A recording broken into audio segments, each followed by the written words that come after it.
그럼 윗부분에 요렇게 해서 요 부분 단추고리를 이용하시든지 아니면 뭐 끈으로 서로 묶게 해 주시든지 어떠한 방법으로 여밈을 만드셔야겠죠. 그래서 저는 단추고리를 이용해서 해 보겠습니다. 이렇게. 네. 자, 준비하는 동안 안단 한번 보겠습니다. 안단에는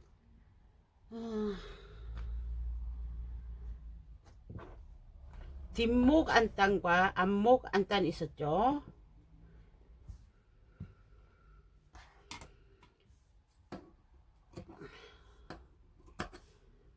뒷목과 앞목 연결은 나중에 하고요. 트임 부분부터 해야 되기 때문에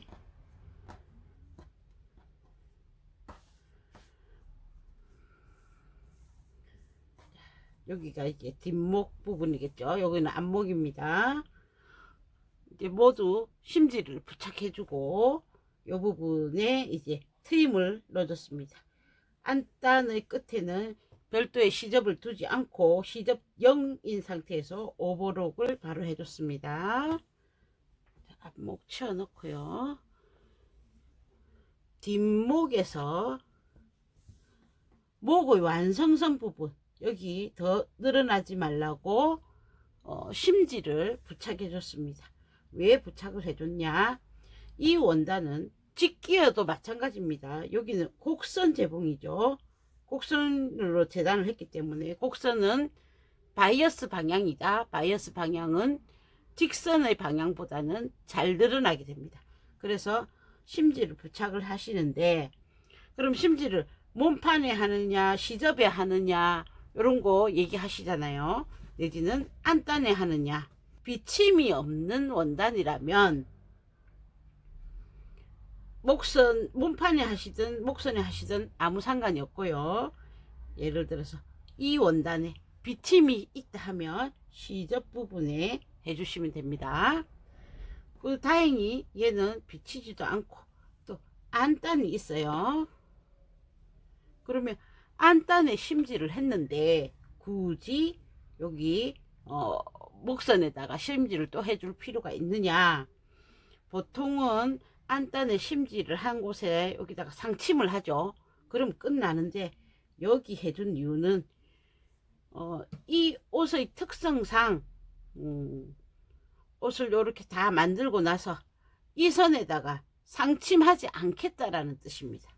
상침을 해서 보기 싫은 옷들이 있단 말이에요. 그런 옷들은 몸판에다가 여기 심지를 부착해 줘서 나중에 재봉선이 요만큼 가겠죠. 재봉선에 심지가 물려 있습니다. 그럼 이 부분은 더 이상 안 늘어나겠죠. 그래서 나중에 완성선 가쪽으로 해서 상침을 해주지 않아도 요 선을 유지를 해준단 말이에요. 근데 이제 맨투맨 같은 경우에는 심지 작업을 보통 안 하죠. 그래서 가쪽에 상침을 더 해주는 겁니다. 일단은 뒤집어 놓고요.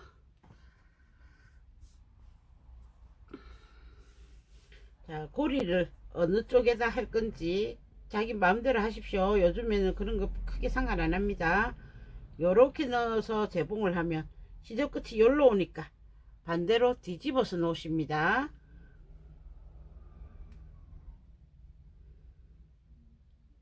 이렇게 고리가 몸 쪽으로 가도록. 만약 자기가 이쪽에다 고리를 달겠다 싶으면 고리가 몸 쪽으로 가도록 먼저 놓으십니다. 1차적으로 한번 고정을 해 놓고요. 그러면 각각의 짝치 안단 지금 좀 이상하다 느껴지시는 게 왜 이 어깨를 이어서 목선을 하면서 이걸 안 하고 뒤에 트임부터 하지? 뭐 궁금한 점이 있을 겁니다. 잠시 후에 왜 그런지 한번 보겠습니다.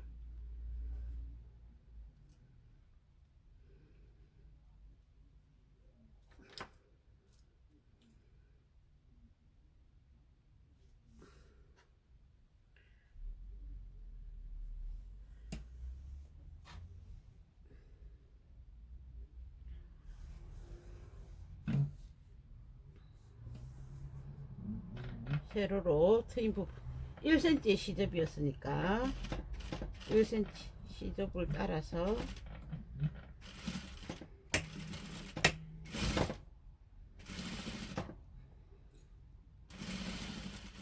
안단을 연결해 주겠습니다. 이렇게 비교를 하셔서 안단 연결 부위의 길이를 동일하게 맞춰 주셔야 되죠.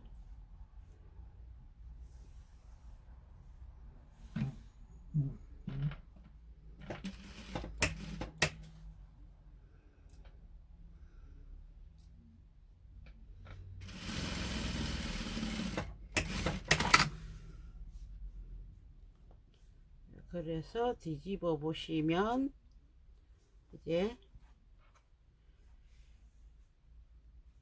이렇게 연결이 되고 이렇게 연결이 되어 있겠죠. 안에서 봤을 때는 이렇게 되어 있습니다. 별도의 상침 안 하셔도 됩니다. 끝부분 조금 자르고 끝부분 조금 자르고, 그래도 혹시 이렇게 옷을 입었을 때 요 선이 바깥으로 나올까봐 걱정이 되시는 분은 요 끝에만 조금 찝어 주겠습니다.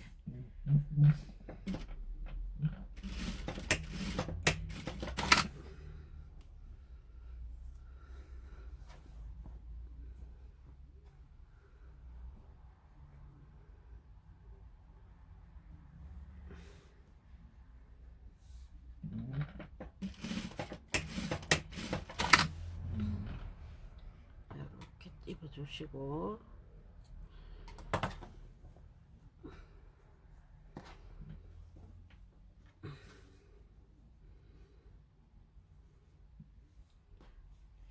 이렇게 해서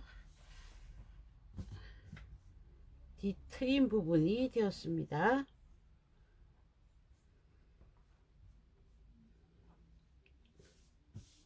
여기도 다림질만 해주시면 되죠. 여기 혹시 갈라질 수 있으니까 놓고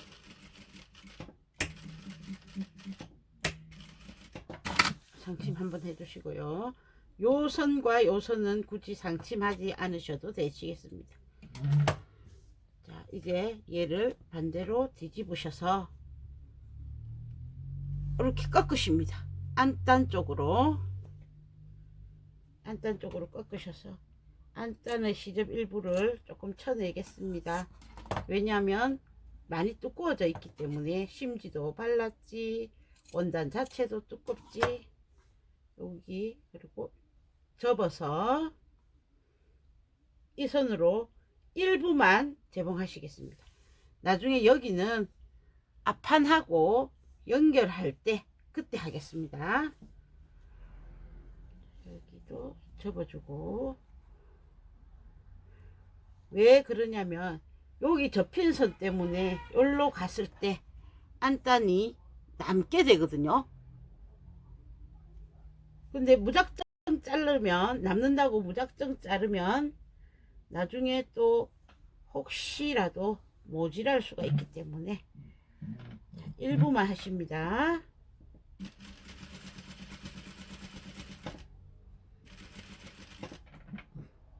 안단을 하는 방법은 여러 가지인데 그 여러 가지 중에 하나입니다.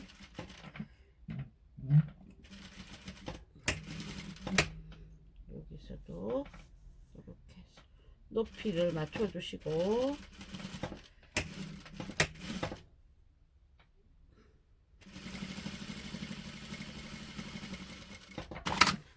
일부만 해왔습니다. 일부 한 선을 뒤집어 보시면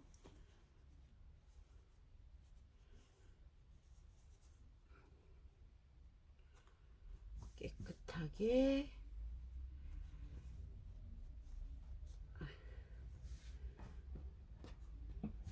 뒤트임이 완료가 됩니다.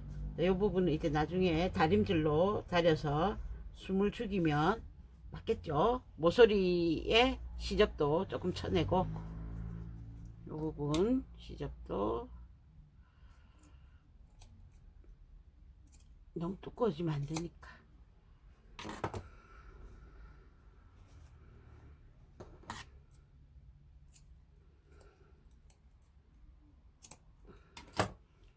이렇게 해서 준비해 놓고요. 이제 여기는 이 옷은 드레시한 옷이기 때문에 주머니가 별도로 없습니다. 그래서 프레센스 라인 뒷판의 옆 그리고 앞판에도 각각 있었습니다. 그 옆선을 연결하겠습니다. 앞판고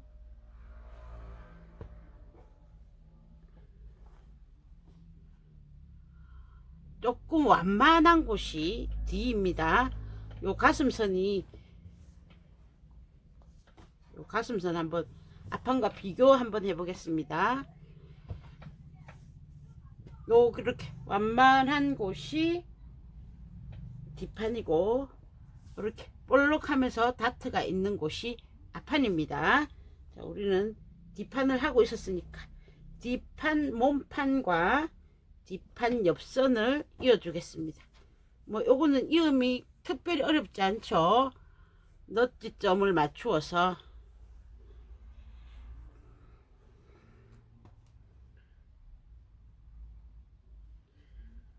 이렇게 재봉해 가시면 됩니다. 요 지점, 아몰 지점부터 해서 시접은 중심적으로 넘겨주십니다.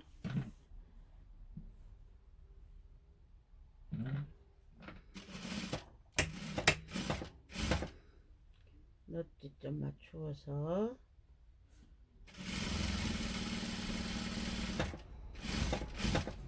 이런 원단은 실질적으로 이런 작업은 오버록만으로 하시면 됩니다. 근데 이제 작업 순서를 보여드리기 위해서 저는 본봉을 하고 오버록을 하는데, 대부분 이런 다이마르 원단의 이런 연결선들은 오버록으로 바로 처리해 주십니다. 가정용 오버록을 사용하시는 분은 이때 가정용 오버록의 1번 바늘을 니트 바늘로 호환하셔서 쓰시면 구멍도 안 나고 작업이 잘 됩니다.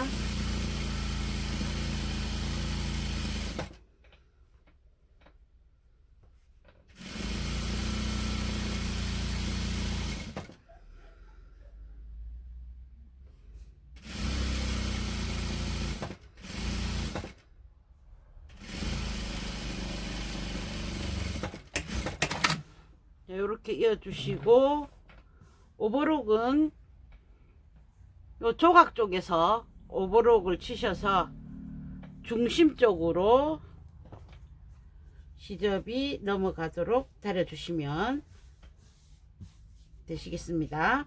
그리고 다이마루를 하시는 분은 여기 상침하지 않으십니다. 상침하면 괜히 울기만 하기 때문에 상침하지 않고 다림질로 해서 결을 맞춰 주시면 되겠습니다. 자, 요까지 해놓고 나중에 앞판으로 다시 보겠습니다.